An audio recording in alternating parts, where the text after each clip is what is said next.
The producer's purpose is to suggest some possible explanations, but not necessarily the only ones, to the mysteries we will examine.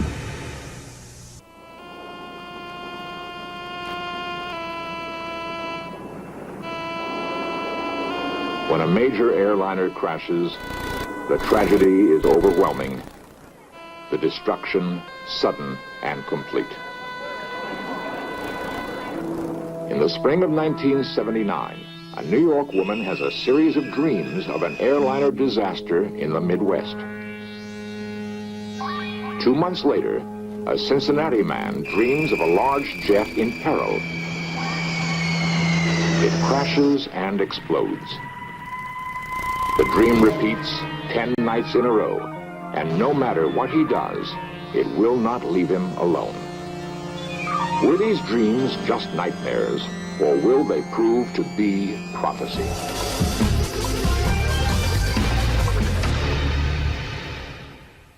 In the aftermath of a major air disaster, federal and state investigators sort through the debris, looking for answers that might prevent such a tragedy from ever happening again.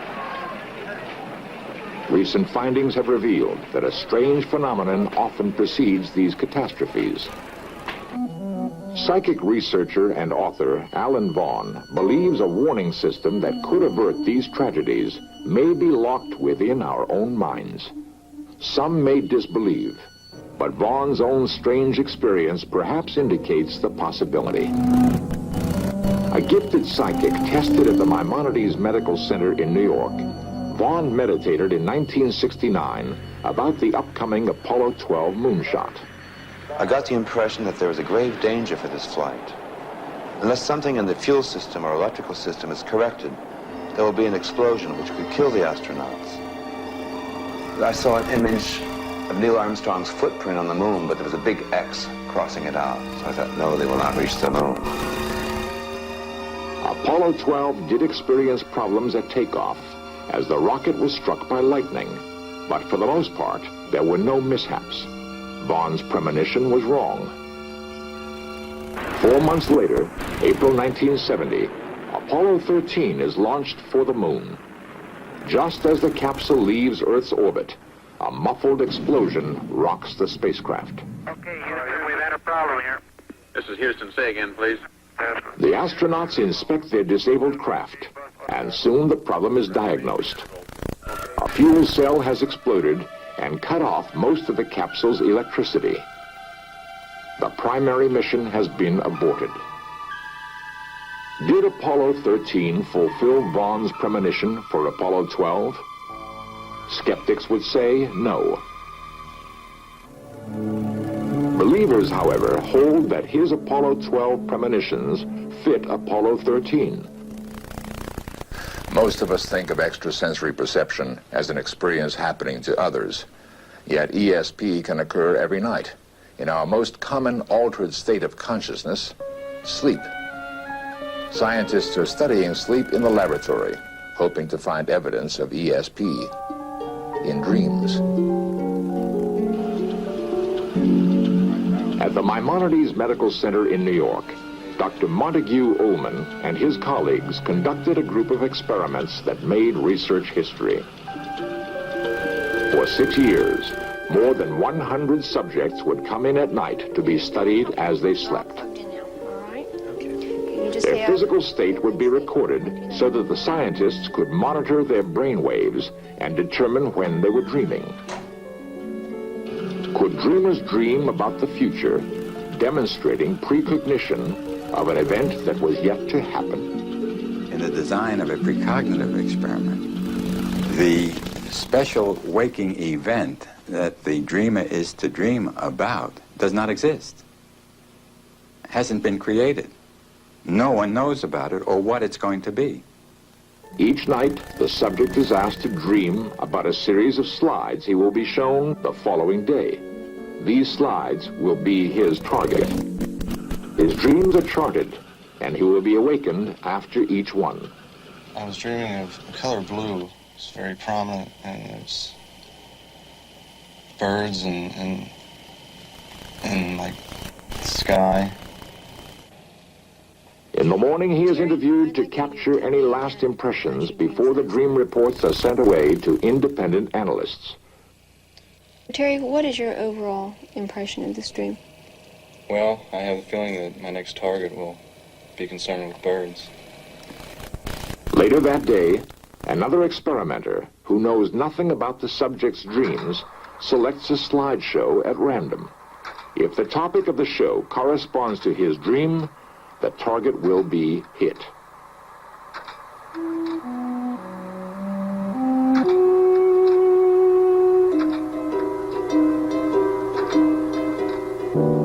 Where our hypothesis was that precognitive dreaming could occur, the results of the judge's matching of dreams and target events was such that the likelihood of getting that result on a chance basis alone was less than 1 in 1,000. This case, plus many others, suggests that precognition can occur in our dreams. However, precognition isn't limited to the laboratory. How many of us are glimpsing the future in our ordinary dreams and nightmares? Perhaps these dreams can be used to save hundreds of lives. Robert Nelson is searching for someone, maybe that 1 in 1,000, who can foresee the future and help prevent disasters. Nelson founded the Central Premonitions Registry. He regularly receives letters from people who feel they have had a preview of an important upcoming event. His files contain many intriguing correlations between news items and these predictions. What would happen if he received several warnings of a major air crash? We would certainly draw up a letter to the heads of the airlines and also to the FAA pointing out that we have received careful and detailed predictions relating to what could be a disaster. And we would send this to the involved airline, plus we would probably send it to the other airlines too in case there was a miss on the airline, plus to the FAA. We would make sure that this information was disseminated. Every day, Nelson searches his mail for messages of the future. But so far, no individual dream message has provided enough information to prevent a disaster. In 1978, Shawn Robbins had not heard of the Central Premonitions Registry. If she had, she might have reported this dream. Shawn recreates what happened that night. It was Sunday night, and in September I had a dream that was different than my usual dream. I saw a plane in the sky. It was going to a destination. The destination was California. I had the feeling that the disaster was about to happen and would be the United States' worst in history. I also felt that this dream had a meaning to it, meaning it was imminent. The disaster was about to happen. I woke up. I had a radio show the next morning. As a personal counselor who feels she has a heightened sense of ESP, Shawn is often interviewed on the subject. The morning after her dream, she was featured by Buddy Dean on KOTN in Pine Bluff, Arkansas. We were on the air, and she said, I have had a dream, or words to that effect, that there is going to be a major air disaster. She emphasized major air disaster. Well, I didn't think a lot about it at that time, but about 3 hours later, I was driving in my automobile with the car radio on, and I heard our news director announcing a major air disaster in San Diego. Less than 24 hours after Shawn's dream, a jet airliner collided with a private plane over San Diego, California. All 144 aboard perished. America's worst air disaster to that date. Our telephone at the radio stations completely went insane because, of course, everybody's reaction was, did I hear that correctly? I heard the interview this morning. Did I hear that news? We had calls all day long. It turned the town upside down.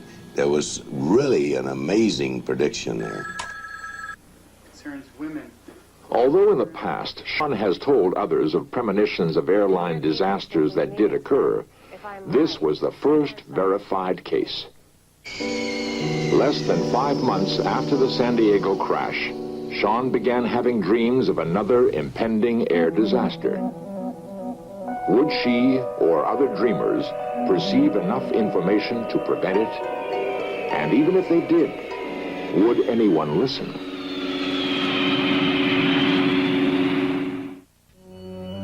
In March 1979, Shawn Robbins dreamed of another major plane crash. She sensed this event was still weeks or months away, but approaching with a terrible certainty.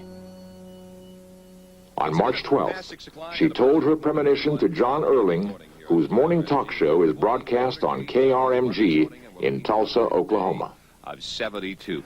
And halfway through our conversation, as I started talking about previous airline crashes that had been predicted by her, she said, as a matter of fact, John, she said, I had a dream last night about a major airline crash that would happen in the Midwest.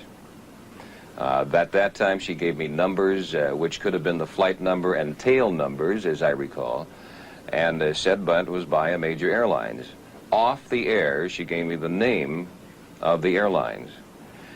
And I gave a destination. I felt California would be important, as well as the Midwest, but I did not know at the time the interconnecting facts.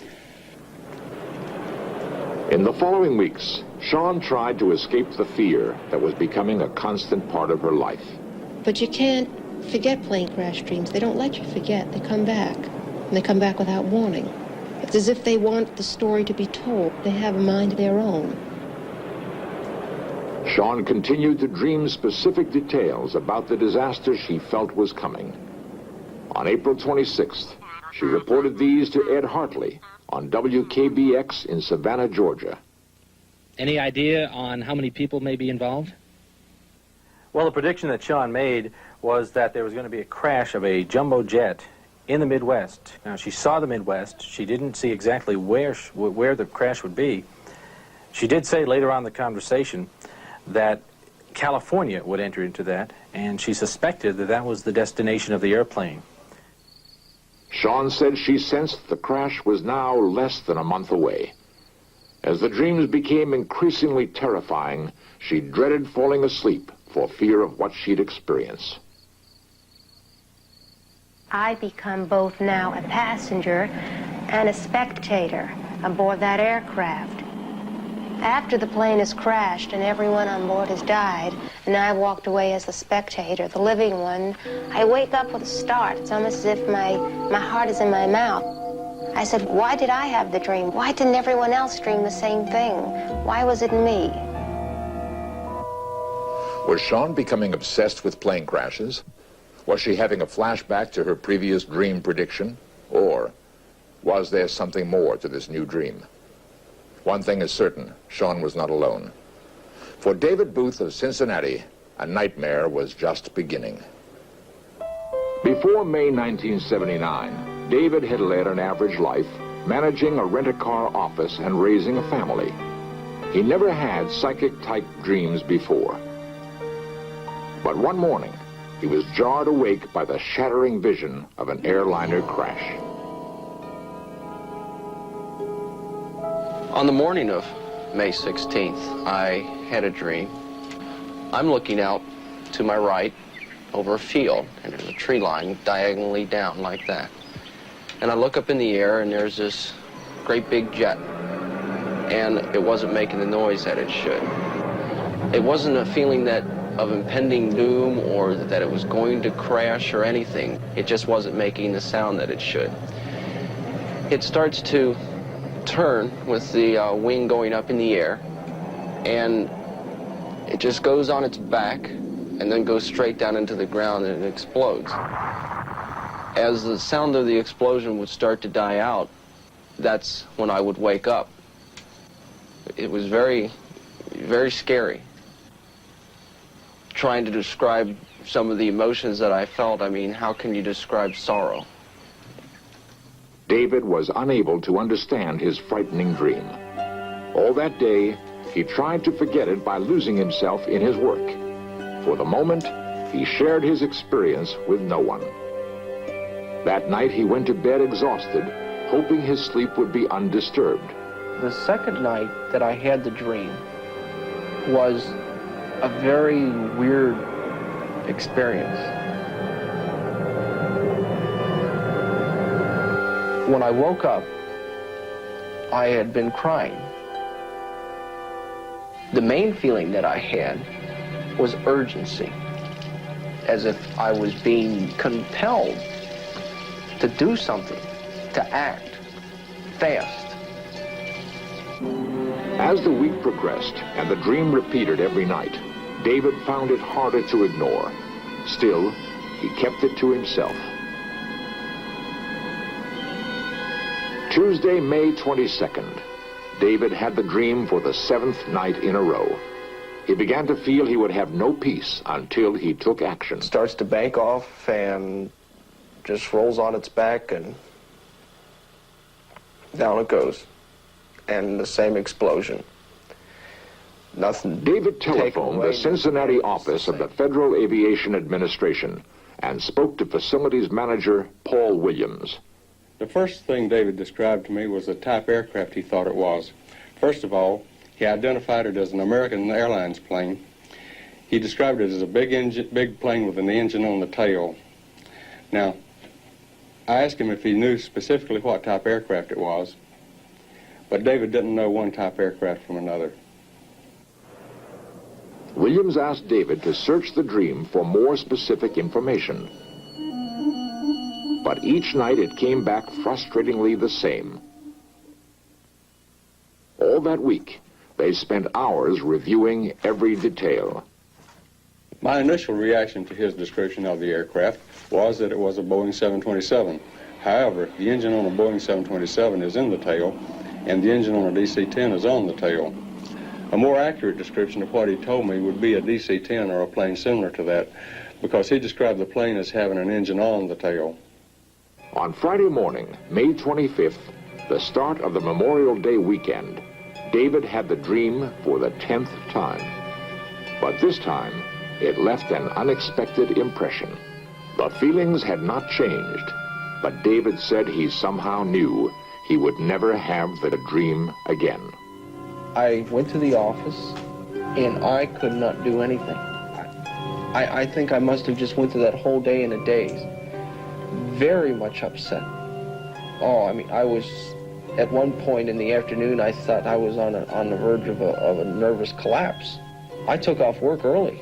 I had to. There was no other choice. I couldn't function then. It was 4 o'clock. 3 o'clock at Chicago's O'Hare Airport. Flight 191, cleared for takeoff. 191, roger, here we go. 270 people were aboard Flight 191. A DC-10 bound for Los Angeles. Was this the flight David and Sean had seen? Sean had seen an American Airlines jet bound for California involved in a Midwest crash. David identified the same airline and saw trouble for a large jet with an engine on its tail. And I look up in the air and there's this great big jet, and it just wasn't making the sound that it should.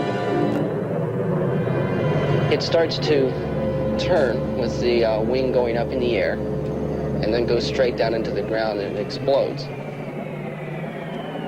One of the plane's engines had broken away during takeoff. At 500 feet, the plane began dropping. Eyewitnesses reported the other wing engine shut off. There was silence in the air.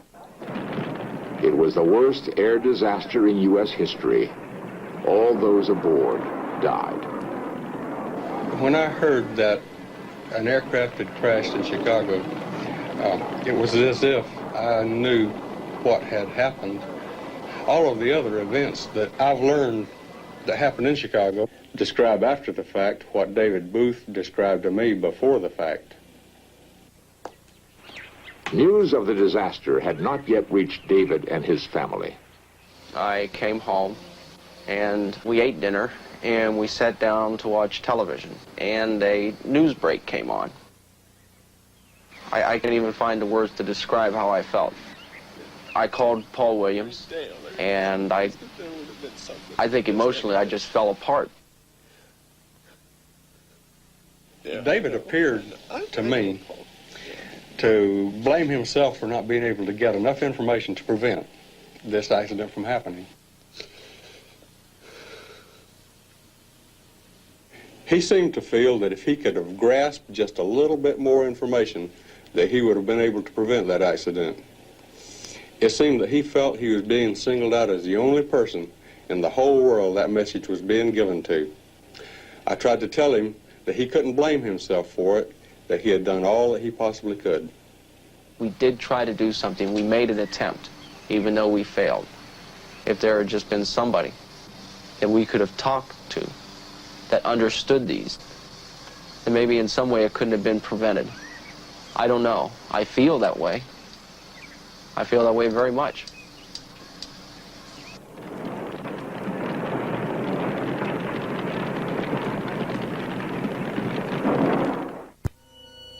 Since his premonition about Apollo 12, Alan Vaughn has started dream workshops.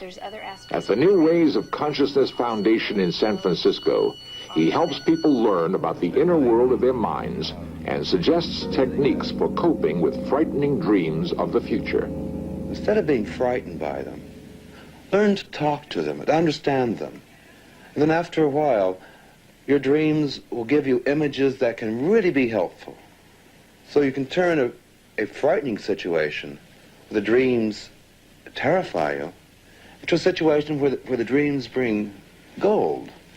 Robert Nelson continues his search for dreams of the future.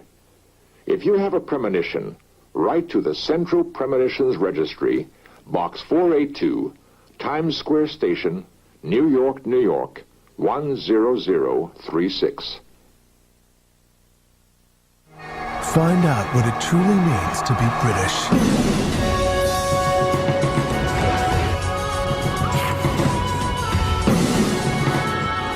And see how its past shaped its future on an all-new History of Britain. Tonight at 9 on the History Channel.